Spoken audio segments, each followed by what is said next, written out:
there was circa a list of 85 items that we had highlighted within the system that we would like work through. All those items have now been worked through. 15 years after construction first began, the Eglinton Crosstown LRT is set to finally open on Sunday. It will begin with reduced hours, but the first day of service will be free. Good evening. We'll bring you that story in a moment, but first, GO train commuters continue to deal with delays tonight, more than 24 hours after the initial derailment. The derailed train has been removed from the tracks near Union Station, and the track itself has been fixed, but the impact is still being felt across the system. CTV's Allison Hurst has been speaking with commuters and following the situation closely all day. She joins us live with the latest. Allison. Michelle, we have been hearing from commuters still facing some delays, albeit nothing like they faced yesterday with hours-long delays. Today, we're hearing more of anywhere from 15 to 20 minutes, perhaps up to an hour throughout the day. Metrolinx is operating on a special schedule to deal with these delays right now as crews continue to work to try and get things back on track. Now boarding from platform 21. For a second day, commuters deal with delays on the GO train. I came in from Hamilton, so it was like pretty much an hour delay. They stem from a Kitchener line train that derailed around 8:15 yesterday morning, shortly after leaving Union Station. Photos taken by a passenger show a signal that appears to be wedged under the train. It took me a while to get in yesterday, about 4 hours, coming from Kitchener. Wendy Winkle says that's twice as long as her usual commute, so today she left early, saying she's seeing fewer trains running. There's only, I think, 3 going back to Kitchener this afternoon, and there'd normally be about 6 or 7 or 8. I'm not sure.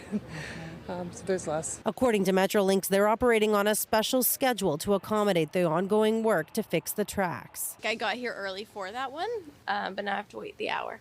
So kind of annoying, but it's fine. The derailment caused major delays throughout yesterday as commuters packed the concourse. Delays made about 3 hours to get home yesterday. It was just a disaster. I was delayed. I couldn't take the train. Crews worked through the night to remove the train and have spent the day tending to the tracks, while commuters report the delays haven't been as long. Came from Guelph and the train was delayed about 15 or 20 minutes, which was fine. 15-minute delay. Yesterday, I actually swapped the tracks in Pickering. I come from Pickering, so instead of being on track 1, it went to track 2. Then when we got here last night, it was an hour and 40 minutes last night. So it's getting better, but it's still a little bit delayed. The TTC is providing extra service today to try and support transit riders through their commutes. Metrolinx has yet to confirm an exact timeline as to how much longer the work is going to take and when things will be back up and fully running. Reporting live, I'm Allison Hurst. Nathan, back to you. Thank you, Allison. Could it really be happening? The long-delayed Eglinton Crosstown LRT is set to officially open Sunday, 15 years after construction began. Well, there is relief. The line is finally opening. Critics are calling for an inquiry into the lengthy delays. CTV's Natalie Johnson has been following this troubled transit line and joins us live now with the latest. Natalie, the countdown is on. Yeah, exactly, Michelle. Transit officials confirming today that Super Bowl Sunday will be the day that the Eglinton Crosstown LRT is finally ready to ride 6 years after it was originally supposed to open its doors. This had been the date that Torontonians had been talking about for a couple of weeks now, but as recently as last week, there had been questions about whether that would continue because the CEO of the TTC had concerns about the fact that the emergency brakes had been activated multiple times during the testing period and was not sure why. They investigated that data. The CEO of the TTC saying today he has now been assured that the system is safe and ready to go. It will begin with a phased-in approach that will mean reduced operating hours off the top. Here's more from transit officials this morning. We're going to be implementing transit signal priority. You'll see some changes within about 2 weeks of the line opening. Then you'll see some more changes in March, and full transit signal priority, I believe, will be implemented by the end of May. So obviously we hope that council won't do anything to interfere with that. We're also looking at updating some of those policies, restricting the speeds of the vehicles, and that work is underway as well. Service will begin on weekdays from circa 5:30, 5:40 to 10:30. On weekends from circa 7:40 in the morning. So slightly reduced, not going to midnight or 2200, 2300, sorry. That's step one. Step two, this then allows the maintainer, CTS and CTM, for who maintain the assets, to get more familiar with the impact service will be having on their assets and be able to do the maintenance on the lines. And so again, full signal prioritization for this brand new transit line will be fully in place until May. Officials trying to temper expectations of riders, warning that it will be a bit of a slow start. This, of course, after the Finch LRT got off to a bit of a sluggish start not too long ago. As a result of all of the delays on this Eglinton line and cost overruns, the TTC will not be celebrating per se when this all kicks off on Sunday. There will be no transit opening, ribbon cutting or party being thrown by the TTC. At least service will get off to a quiet start at about 5:40 in the morning. Rides will be free on Sunday. Again, Super Bowl Sunday, the Eglinton Crosstown LRT will be finally ready to ride. That's it for now. Natalie Johnson, back to you, Nathan. Thank you, Natalie. Still to come, an NDP MPP set to run for the federal Liberals in an upcoming by-election in Scarborough. We'll have more on Dolly Begum's recent decision a little later in the show. But first, an investigation is underway after a pedestrian was struck and killed in North York. The man in his 20s was hit by a tractor trailer. CTV's Rahim Ladani has the details. This busy intersection in North York was shut down for several hours Tuesday along Steeles Avenue and Petrolia Road east of Keele Street. Officers bagging evidence in the middle of the roadway after a pedestrian was struck and killed by a tractor trailer. Emergency services arrived on scene and located the pedestrian and provided life-saving measures. The pedestrian was transported to hospital, where unfortunately he succumbed to his injuries and passed away. Police say the victim is a man between 20 to 25 years old, adding the driver of the semi-truck remained on scene. It was during morning rush hour, around 8:15, when emergency crews responded to the incident. The accident appears to have happened here on the southeast corner of the intersection. Officials did not say whether the pedestrian or the driver of the vehicle had the right of way. It is too early to say anything about charges at this point. Our reconstruction unit is on scene now. Those who frequent this area describe it as chaotic. After we spoke with Jay, he himself had to walk into live traffic just across the street. It's scary because that could be me, because I take this route like every day because I go to the gym right down the road. So it's crazy to think of, but you know what? Like, my condolences to his family. Others say pedestrians also have to exercise extra caution. Sometimes I do it too. You're guilty of, you want to save the extra second, but it's better to just wait. It's not worth it, man, you know? Like what happened this morning, it's never worth it. Police say they're also reviewing security video from nearby businesses as part of their investigation. Rahim Ladani, CTV News. And a woman is dead following a collision in Markham. This happened around 2:15 p.m. on Woodbine Avenue between Miller Avenue and York Tech Drive. York Regional Police say two vehicles collided in the area. Their major collision unit is investigating the cause of this crash.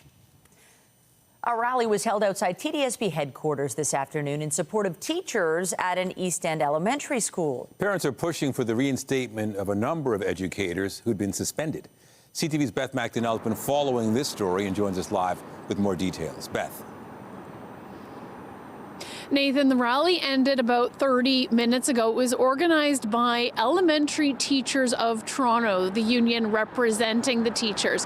It's calling them the Bowmore 10, calling them 10 teachers who are either unjustly fired or suspended in January. Now, dozens of people came out to this rally. There were parents along with union members and other labor members as well.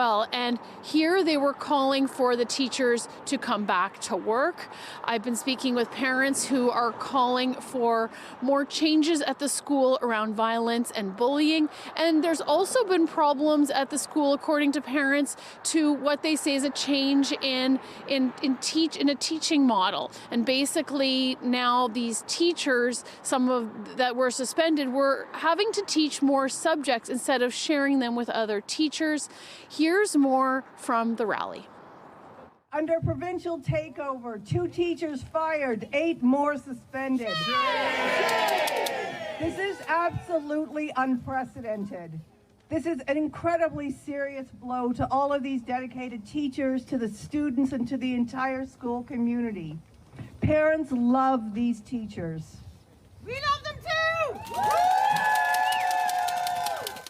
They give me comfort in that the system is paying attention. So the leadership is paying attention to something that should have been addressed back in September.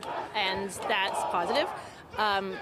But are there concrete plans yet for the things that parents want to see, the changes and the supports that need to be in place? No, not yet. So we'll see. I'm hoping the attention is a big deal, but I know that parents are going to continue to speak up because the supports and the plans that they want to see to help ensure student well-being and continuity of learning are not there yet. Here at the rally today, no one seems to understand why these teachers were let go or are not at school right now. But we do know from the TDSB, from a letter that came out last night, that changes are coming. They say that a new superintendent will be looking after the school, and also more security is coming along with additional supports. Parents are still wanting to make their voices heard on this issue, and they have another rally planned tomorrow afternoon at the school. Reporting live, I'm Beth McDonnell. Nathan and Michelle, back to you. Thank you, Beth. 2 people were sent to hospital after a vehicle flew off an overpass onto the 401 over the weekend. Social media video shows a vehicle traveling south on Highway 427 going off an overpass and landing on the eastbound lanes of the 401 at Eglinton Avenue. This happened just before 7 p.m. on Sunday. The vehicle collided with a transport truck after going over the overpass. 2 people were taken to hospital with non-life-threatening injuries. OPP say speed and snow may have been a factor. Crews battle a 3-alarm fire at an Etobicoke high-rise overnight. Emergency crews were called to a building on Dundas, east of Kipling, at around 1 o'clock in the morning. The building was evacuated and 75 people were sheltered on buses in the area. No injuries were reported, and the cause of the fire is under investigation. There was a second fire in Etobicoke overnight, this one at a plaza. It's a commercial with residences up above. They did a quick interior attack on the fire, knocking it down with heavy smoke at the time, and doing searches on the apartments above as well. No residents were injured in the searches or found during the searches. Flames broke out just before 3 a.m. at a restaurant on Islington, north of Rexdale Boulevard. The cause of the fire is still under investigation. The sexual assault trial of billionaire Frank Stronach got off to a bumpy start as defense lawyers asked for and got a short delay. As CTV's John Woodward reports, the judge granted a request for time to review new evidence on the eve of the trial.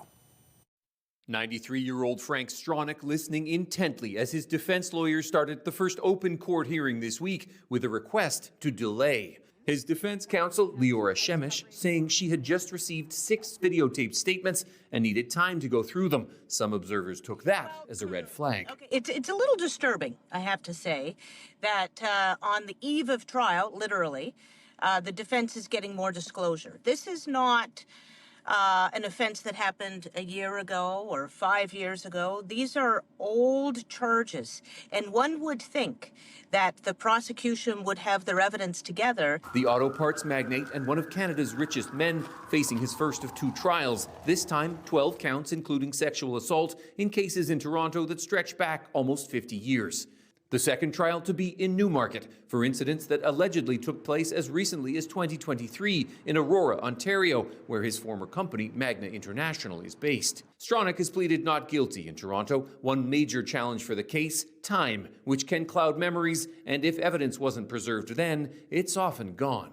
It's really hard to place yourself some 40, 45, 50 years ago as to where you were at a specific time. It's going to be a difficult case for both sides. After the 15-minute open hearing, the court was closed again for pretrial motions. Justice Anne Malloy said she is required to keep the public out of these hearings thanks to provisions in the criminal code, which means they are likely discussing the complainant's medical records or their sexual history. Both sides said they hope to proceed soon, perhaps by Thursday, saying that any further delay after as much as half a century won't serve either side. John Woodward, CTV News. We have more news in a moment, but first, here's a live look at the city tonight. Another cool down, so as usual, bundle up if you have any outdoor plans. Sunshine will return tomorrow, and we'll get back to near seasonal temperatures. Lindsay Morrison is here with a look at how things are now. Lindsay. Yeah, somehow, Nathan, that doesn't make us feel better tonight. It is going to be very chilly later on this evening and early tomorrow morning before that return to near seasonal warmth. Here's what we're looking at on the satellite and radar. Likely you saw a big burst of flurries outside your window earlier today around the lunch hour. We'll zoom in a little bit closer. Communities like the Dundalk Highlands, but over toward Tottenham and even Orangeville seeing some light snow right now. You could be seeing some scattered flurries around downtown Toronto tonight too, but it's not going to amount to anything significant as far as accumulation. We've had a westerly wind today, a little bit of a northwest wind too, and that's starting to drive the cooler air back into our neck of the woods. -7 degrees this hour at Pearson Airport, but it already feels like -14, and our overnight low tonight is going to be close to -14 degrees, but feeling closer to -20. We'll talk about the even colder air that's moving in for next weekend coming up. For now, though, Nathan, I'll send it back to you. Thank you, Lindsay. An NDP MPP set to run for the federal Liberals in a by-election in Scarborough. Dolly Begum is seeking to fill the seat recently vacated by longtime MP Bill Blair. CTV's Queen's Park Bureau Chief Siobhan Morris has those details. Recognize the member for Scarborough Southwest. After more than 7 years on the opposition benches as a New Democrat, Triple the cost, all under this government's watch. The Ontario NDP's deputy leader, Dolly Begum, has resigned to seek a federal seat with Mark Carney's Liberals. As a leader and as a friend of hers, I'm a little heartbroken. You know, it's hard to get over it. The spot vacated by Bill Blair, quitting as an MP for a new gig as High Commissioner to the UK. It's a really significant event. It means there's going to be a by-election in Scarborough, and that could be a jump ball between all three parties. Begum's last victory in 2025 wasn't a blowout, so the riding could be competitive in that by-election that the Premier has 6 months to call. My focus right now is on representing and making sure that the community of Scarborough Southwest remains well represented by New Democrats. Stiles sidesteps a question about what the defection of her deputy says about the state of the party. But the uneasy ground has created an opening. I think we've got to take another crack at it. MP Nate Erskine-Smith says he'll seek the nomination with the provincial Liberals to run in Scarborough, a precursor to a second attempt at the party's leadership. On Parliament Hill, there's lots of noise about more political poaching, more floor crossings. There are suggestions that there could be more by-elections created. It feels like Mark Carney is playing some political cards here, and he may not be done with his deck just yet. Siobhan Morris, CTV News. A small Alberta community is in mourning after 3 junior hockey players died in a crash. CTV's Kathy Lee reports on the investigation and how people are trying to cope following the tragedy. The population of Stavely is just over 500 people. It's one of those small southern Alberta towns where everybody knows everybody, and the deaths of these 3 young players has really hit this community hard. This is a memorial outside the Stavely Agricultural Society, the arena where the Southern Alberta Mustangs played. The jerseys of 17-year-old Caden Fine, who is from Birmingham, Alabama, and 18-year-old JJ Wright and Cameron Casorso, both from Kamloops, BC, have been laid out. Community members have been dropping by, lighting candles, dropping off flowers, and paying tribute to the 3 players. It broke my heart to find out that these hockey players, so young, with bright futures, lost their lives so young. These kids become part of our family.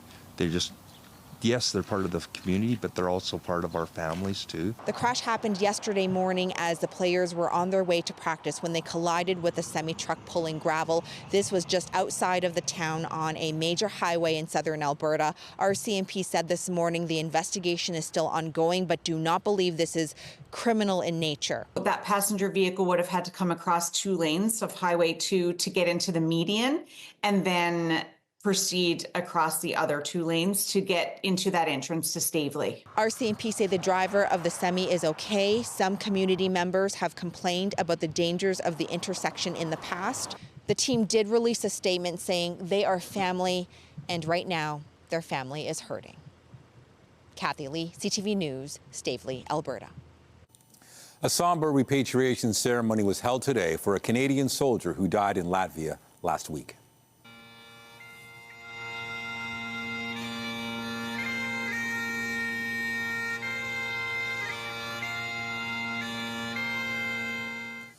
The body of Sebastian Halmagian arrived at CFB Trenton this afternoon. The 24-year-old gunner from Hamilton was part of Operation Reassurance. It's a Canadian-led NATO deterrence and defense mission in Central and Eastern Europe. The circumstances of his death are being investigated. Halmagian served in the Canadian military for almost 3 years. His father says his son was proud to be in the armed forces and felt he was doing something to help his country. Canadian Armed Forces members were in Texas on Monday celebrating the arrival of their first F-35 fighter jets. Ottawa has still not announced how many American-made jets it will eventually buy amid ongoing trade tensions. Canada's first F-35 jet is in the final stages of assembly on Lockheed Martin's production line in Fort Worth.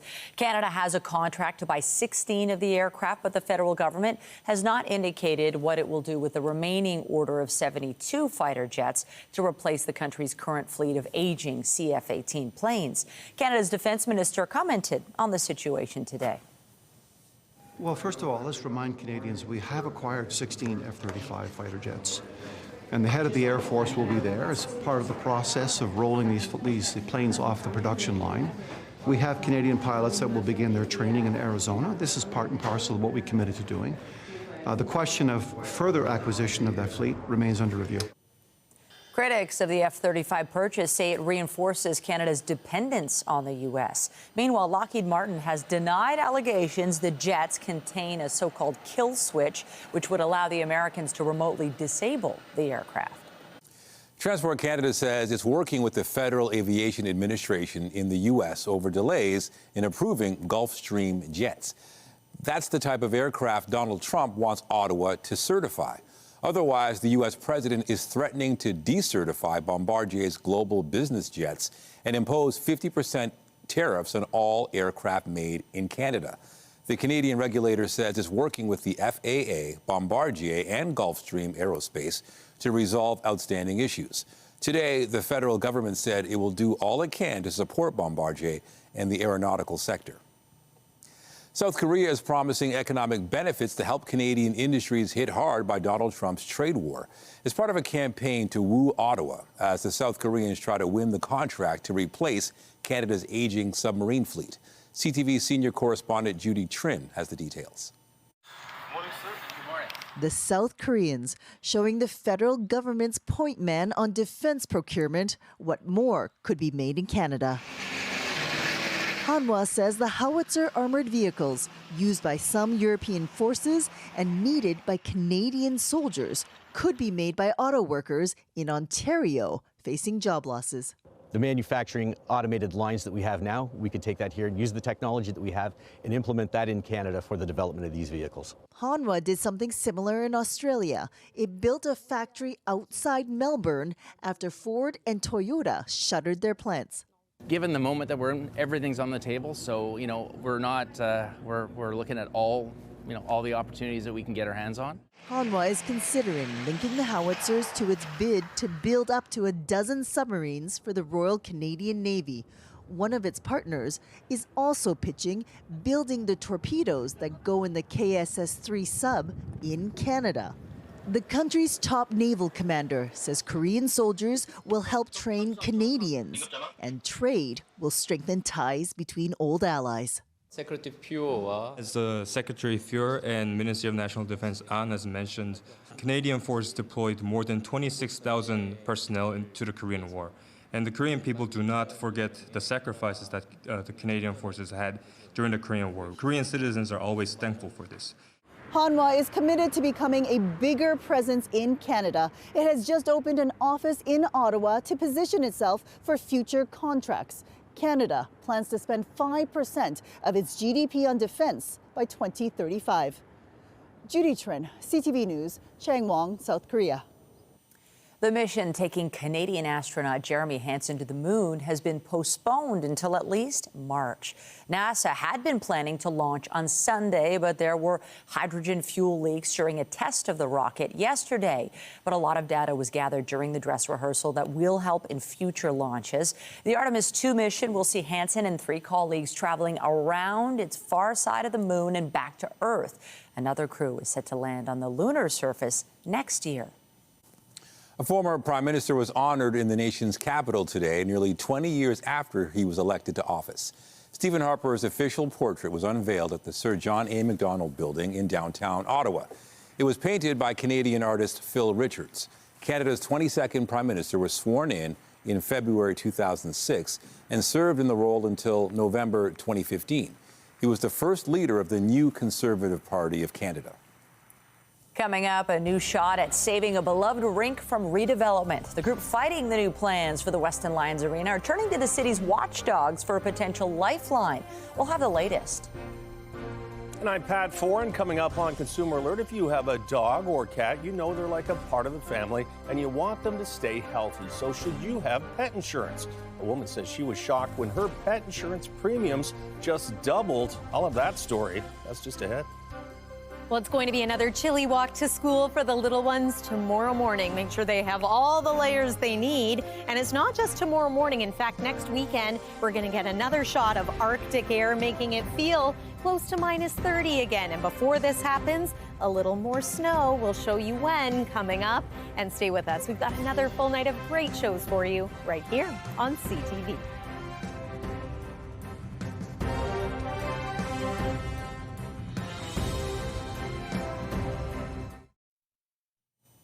It's estimated there are 14 million dogs and cats in Canada, but only about 3% of pet owners have invested in pet insurance. Pet insurance can help you in the event of unforeseen expensive medical bills, but the premiums can rise substantially as your pet gets older. Here's Pat Foran and Consumer Alert. Pat. Thanks, Nathan and Michelle. Pet insurance offers peace of mind as veterinary bills can run into thousands of dollars. When a pet is younger, premiums can be around $50 a month, depending on the coverage. But a Toronto woman was shocked when her insurance jumped to more than $10,000 a year. Is Rosie a good dog? Oh, she's the best.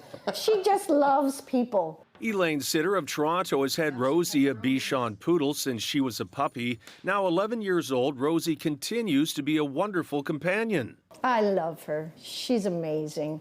She's my little shadow. Sitter says a former pet died young and had expensive veterinary bills, which is why she wanted Rosie to have pet insurance. The monthly premiums were manageable in the beginning, but in 2024 they rose to $286 a month. They jumped again the next year to $470 a month, and Sitter was told for this year the premiums would be $866 each month. I want to live comfortably, and I want her to live comfortably as well, but I just can't justify that kind of money. Sitter is insured with 24 Pet Watch. She called to get answers regarding the massive price hike. Your dog is older, and I'm like, yeah, that was a point of insurance, and that I was on an old plan, and they weren't honoring that old plan any longer. We contacted the parent company of 24 Pet Watch, Independence Pet Holdings. A spokesperson said monthly premiums have risen in recent years as veterinary costs continue to increase.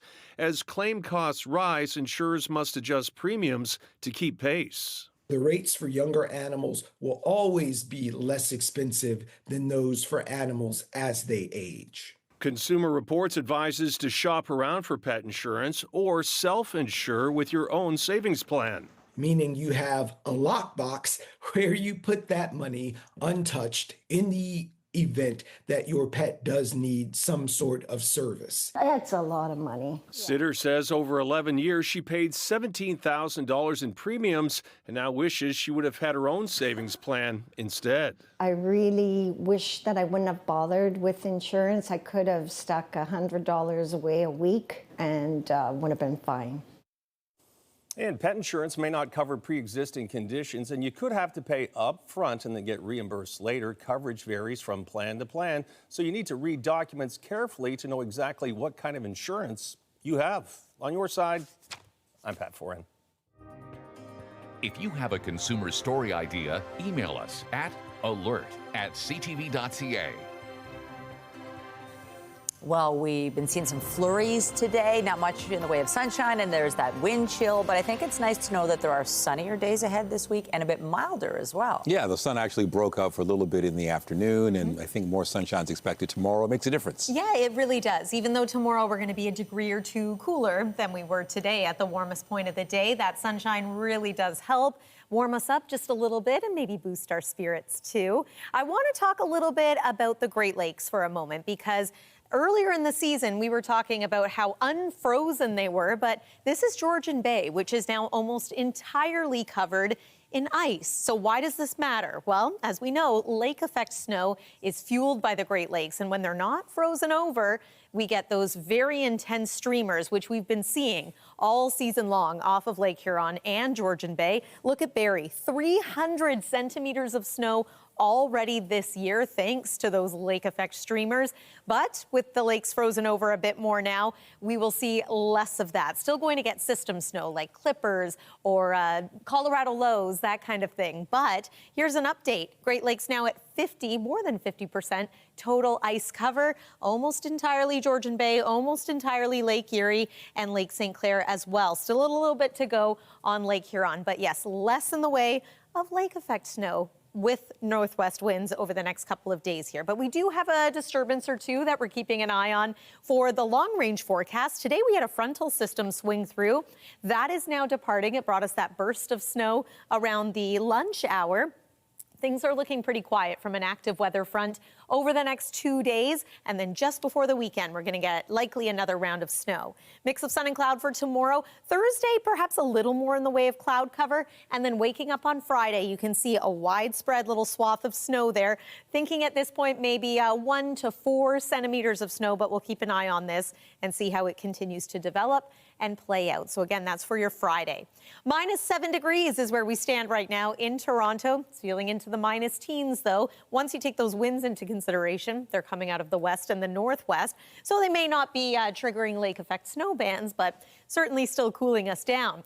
Overnight tonight, wind chill near -20 in many areas. Daytime high tomorrow about -5 degrees. So yeah, a little cooler than today. We made it to -3. But a mix of sun and cloud, that will be welcome. Temperatures tomorrow across southern Ontario, slightly cooler in many areas compared to the city of Toronto, minus double digits in and around Collingwood, for example.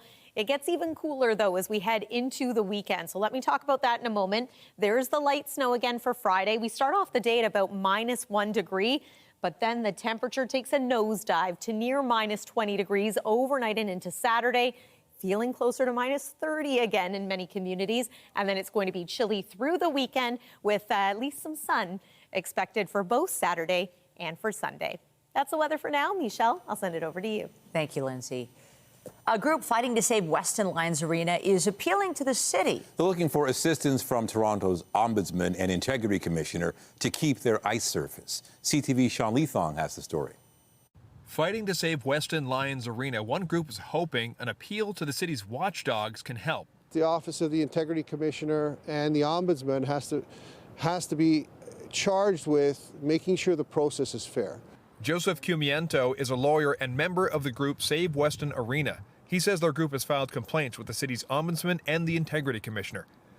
Last fall, City Council voted in favor of entering into a lease agreement with Maple Leaf Sports and Entertainment in the hopes of turning Weston Lions Arena into an MLSE launch pad, offering free services for the community, but they're expected to remove the ice surface after more than 70 years. The public was misled with some of the comments that were made at the Executive Committee and in City Council. The group alleges that when the vote took place last November, there were material misstatements by the local councillor, Francis Nunziata, that there was a conflict of interest in allowing MLSE to conduct community consultations, and that there was a decision before consultation to remove the ice surface. And that it really presents a bit of an appearance of bias overall. The Weston Lions Club had their lease terminated last year. Save Weston Arena says the decision will displace several hockey organizations, including Weston Minor Hockey, who have not yet received their ice allocations for next year. The city's ombudsman's office would not comment on any complaints they've received. We're asking the city and MLSE to take a step back, slow down, and do a thorough job before, or a more fulsome job before rushing this decision through. Maple Leaf Sports and Entertainment have not released any plans for the new launch pad, Weston Lions Arena will close March 31st. Sean Leathong, CTV News. Still to come, a new report from McMaster Children's Hospital is urging people to wear helmets while tobogganing. We'll have more on the push for sledding safety when we come back.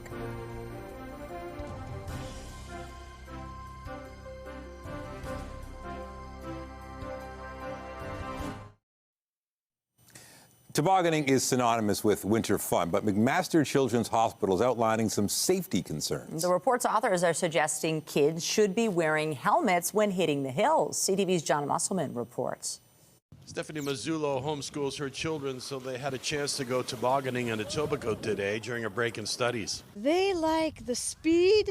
It can be a lot of fun for kids, but a new study by experts at McMaster Children's Hospital shows head injuries for children are on the rise. And while most injuries are considered minor, the study shows children required x-rays and CT scans after sledding into trees or fences, causing significant trauma. We see anything ranging from concussions to skull fractures to brain bleeds. The study shows that of all the children injured, more than half were boys. Quote, children and teens routinely wear helmets when skiing and snowboarding, where they can control their speed, yet not when sledding, where they often have no control over how fast they go. Most injured children were between 6 and 10 years old, with the average age of about 9, and just over half were boys. Essentially, these kids are going at speeds, at high speeds, and ending up in a fixed object, so we treat it like a trauma. The study is not calling for a ban on tobogganing as a winter pastime. Instead, medical experts recommend better safety measures, like ski or hockey helmets for kids before they head down the hill. Maybe because I grew up in the 90s and we never really wore helmets. But now that you brought it up and the hill is so steep, maybe it is safer. Expectation that helmets are worn. Similar to, like I said, skiing and snowboarding. It's just sort of, that's what you do if you go skiing and snowboarding. Now, I think similarly, that's what you do when you go bike riding. So we should just sort of, it's a cultural expectation. Medical experts say for added safety, they recommend kids sit or kneel on a sled versus lying down, which can increase the risk of head injuries. John Musselman, CTV News. The Heart and Stroke Foundation has released its 2026 Heart Monthly Report. The report says that while the death rate has decreased more than 80% over the past 70 years, more than 6 million Canadians are living with heart disease or stroke. It also revealed the adult smoke rate has declined down to 11%, but remains the leading cause of preventable death. In addition, just over half of children and only 2 in 10 youth meet their daily physical activity recommendations, while fruit and vegetable consumption has been declining for the past decade. Each year, hundreds of children in Toronto suffer accidental burns, bad enough to be taken to hospital. But a new campaign is aiming to reduce that number. CTV's health reporter Pauline Chan has the details. All it takes is a second. Then all it takes is a frantic call to 911. It's a frighteningly common scenario that often ends up here in the burn ward at Sick Kids. So in any given year, we have 400 to 500 children that are burned at home that come into our care. If this were car accidents, that would be 1 or 2 children a day having a car accident. Nobody would ever put up with this. Dr. Joel Fish says scalding from hot liquids is the biggest cause. 80% of them are under the age of 3. 85% of them happen from just simple scald burns, hot liquids, tea, soup. All it takes is a second to turn away a pot handle or move a hot mug to prevent a terrible accident. The hospital is especially grateful to actor Jason Priestley, whose voice fans will recognize on the public service announcements. Physically, emotionally. And if an accident should happen, simple basic first aid, cool room temperature running water wherever you can access it. You apply it to the burn for 10 to 20 minutes. This will cool the burn, it will help with their pain, and it will lessen the degree of injury to the skin. Do use cool water and don't do these things. You do not put ice on a freshly burned area. It could deepen the area. The other big don't out there is toothpaste. We don't know why that this is spread, and people say, oh, you put toothpaste. Toothpaste has fluoride. Fluoride then acts as a chemical, and it will deepen the burn. How do you stop it from happening? And the hospital is eager to spread the message, so they're encouraging parents to download the PSAs and share them on social media. Pauline Chan, CTV News. After the break, BMO slapped with a fine for overcharging customers. We'll tell you what happened and how much the big Canadian bank has to pay up.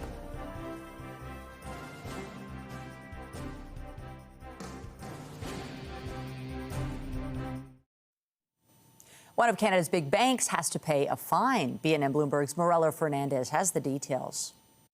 BMO is being dinged $4 billion by the Financial Consumer Agency of Canada.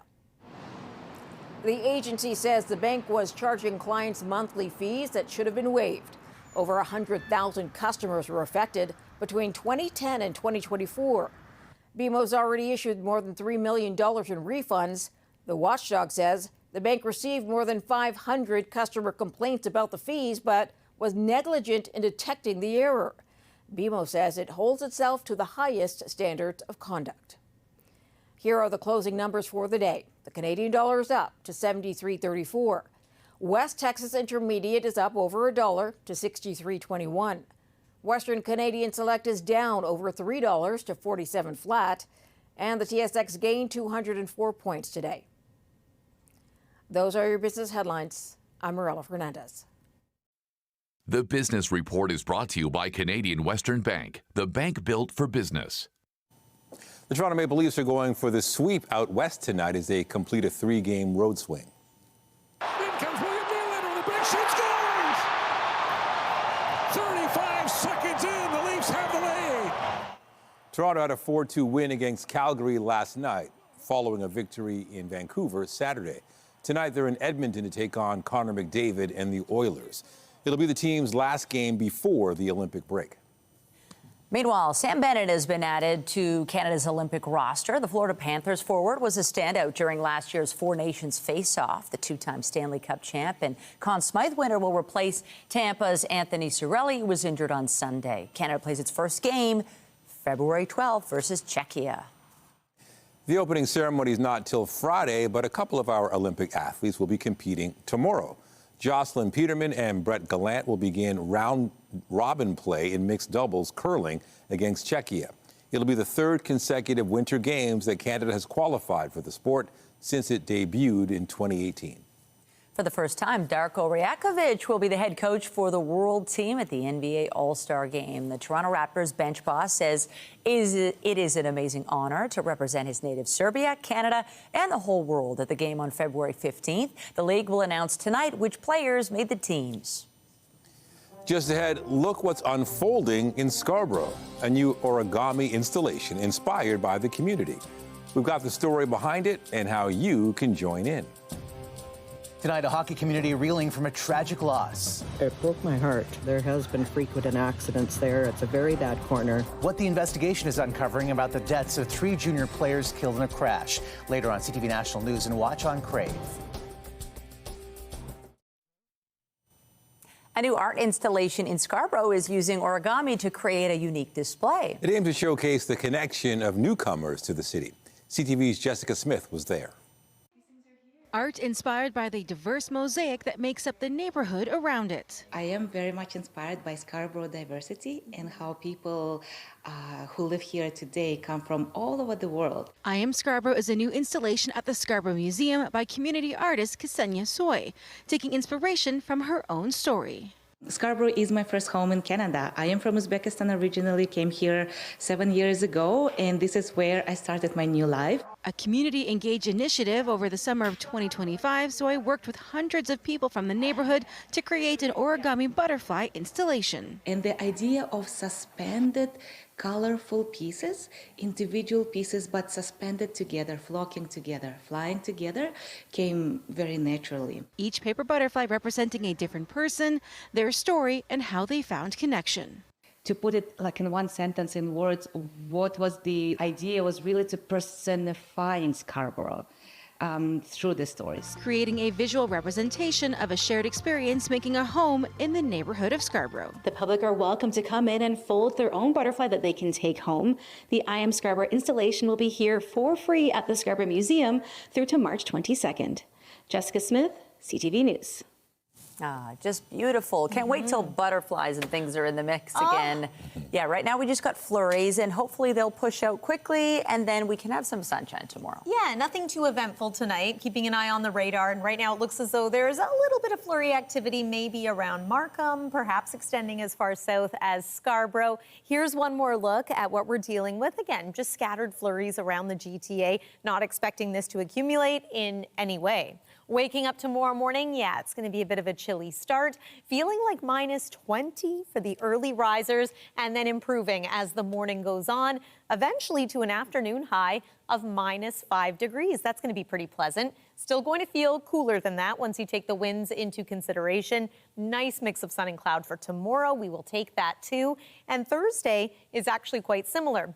Perhaps a little more in the way of cloud. And then as early as Thursday night, we're going to watch for the possibility of some light snow moving in. It is more of a Friday morning commute type of setup, though, so just be prepared for perhaps a couple of centimeters of snow Friday morning. And then it is a cold weekend, especially Saturday morning. We're going to feel the chill once again. Michelle and Nathan. All right, appreciate the heads up. Thank you, Lindsay. That's it for us, but be sure to join Omar Sajidina at 11 tonight for CTV National News, followed by Zarada Allman, who has your next local newscast at 11:30. Meantime, our coverage continues anytime on CP24 and at ctvnewstoronto.ca. For Lindsay Morrison and the whole team here at CTV News, thanks for watching. Have a great night.